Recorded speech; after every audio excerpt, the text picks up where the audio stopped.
National media TV. क्या JJP और BJP के बीच कुछ ठीक नहीं चल रहा है? यह हम नहीं कह रहे हैं, दुष्यंत चौटाला की स्टेटमेंट कह रही है। और जैसे ही राज्यसभा चुनाव नज़दीक आ गए हैं उसके बाद दुष्यंत चौटाला कुछ ज़्यादा ही आक्रामक नज़र आ रहे हैं। दुष्यंत चौटाला ने प्रेस कॉन्फ्रेंस में बात कही है कि बीजेपी और जेजेपी के बीच सब कुछ ठीक चल रहा है। इसका मतलब कुछ ठीक नहीं है, क्योंकि ऐसा किसी ने कहा ही नहीं तो फिर स्टेटमेंट देने की ज़रूरत नहीं है। उन्होंने कहा कि हम विधानसभा और लोकसभा चुनाव मिल करके लड़ेंगे, जहां तक संभव हुआ गठबंधन साथ चलेगा, यानी जहां तक संभव हुआ।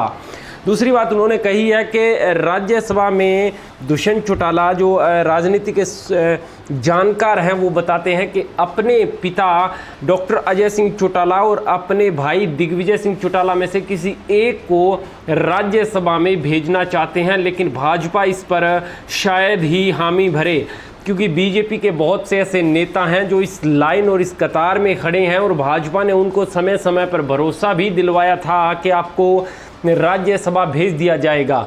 बता दें कि बड़े बड़े जाट नेता चाहे कैप्टन अभिमन्यु हो, ओम प्रकाश धनखड़ को जो है अध्यक्ष बना दिया गया है, लेकिन अब कैप्टन अभिमन्यु इस नाम में सबसे आगे है। लेकिन रामविलास शर्मा कद्दावर नेता भी इस नाम में सबसे आगे है।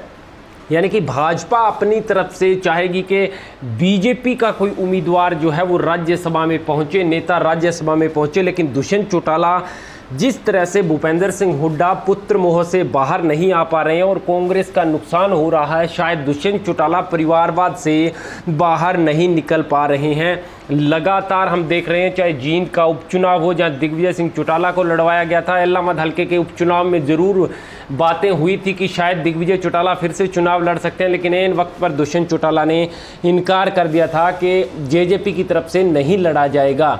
कुल मिलाकर के यदि बात कहें तो बीजेपी और जेजेपी के बीच इस वक्त कुछ ठीक नहीं है, चाहे वो कुछ भी स्टेटमेंट दे, लेकिन राज्यसभा की सीट के लिए मारामारी दोनों दलों के बीच होना पूरी तरह से स्वाभाविक है।